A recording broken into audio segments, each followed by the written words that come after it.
ఈ మధ్య కాలంలో చాలా మంది లైఫ్లో సెట్ అయ్యి జాబ్లో సెట్ అయిన తర్వాత పిల్లల్ని కనడానికి ప్లాన్ చేస్తూ ఉన్నారు. అప్పటికి వాళ్ళకు 30 ఇయర్స్ వచ్చేస్తూ ఉన్నాయి. 30 ఇయర్స్ ఎప్పుడైతే వస్తాయో వాళ్ళు చాలా సమస్యలు ఫేస్ చేస్తూ ఉంటారు. వాళ్ళకు ఫెర్టిలిటీ సమస్యలు కూడా వస్తాయి. ముఖ్యంగా మహిళలు వాళ్ళ డైట్లో ఇవి యాడ్ చేసుకోవడం వల్ల సంతానలేమి నుంచి దూరంగా ఉండొచ్చు, ఫెర్టిలిటీ ప్రాబ్లమ్స్ దూరం అవుతాయని చెప్తున్నారు నిపుణులు. అవేంటో ఒకసారి చూద్దాం. ముఖ్యంగా డైట్లో పెరుగుని యాడ్ చేసుకోవాలి. పెరుగులో ఉండే కాల్షియం, విటమిన్ డి అండాశయ ఫోలికల్స్ పరిపక్వం చెందేందుకు, ఎముకలు బలంగా ఉండేందుకు సహాయపడతాయి. అలాగే పెసరలు ఏవైతే ఉంటాయో పెసరలను కూడా డైట్లో యాడ్ చేసుకోవడం వల్ల ఫైబర్, ప్రోటీన్లు శరీరంలో అదనపు హార్మోన్స్ విడుదల కాకుండా చూసుకుంటాయి. దాంతోపాటు ఇందులో ఉండే ఫైబర్ ఓవ్యులేషన్ను మెరుగుపరుస్తుంది. ఇక పిల్లల కోసం ప్లాన్ చేస్తున్న మహిళలు ఆస్పరాగస్ను ఖచ్చితంగా తినాలి.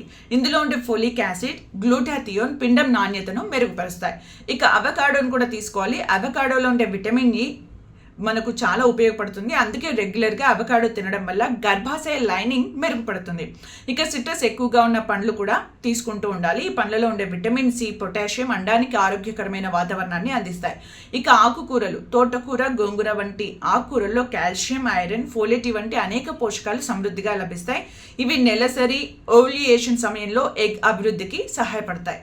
ఇక బ్రౌన్ రైస్, గోధుమలు నెమ్మదిగా జీర్ణమవుతాయి. అందువలన ఇవి బ్లడ్ షుగర్ లెవెల్స్ని కంట్రోల్లో ఉంచుతాయి. ఇవన్నీ డైట్లో చేంజెస్ చేసుకోవడం వల్ల సంతానలేమి నుంచి మనము ఉపశమనం పొందొచ్చు అని నిపుణులు చెప్తున్నారు.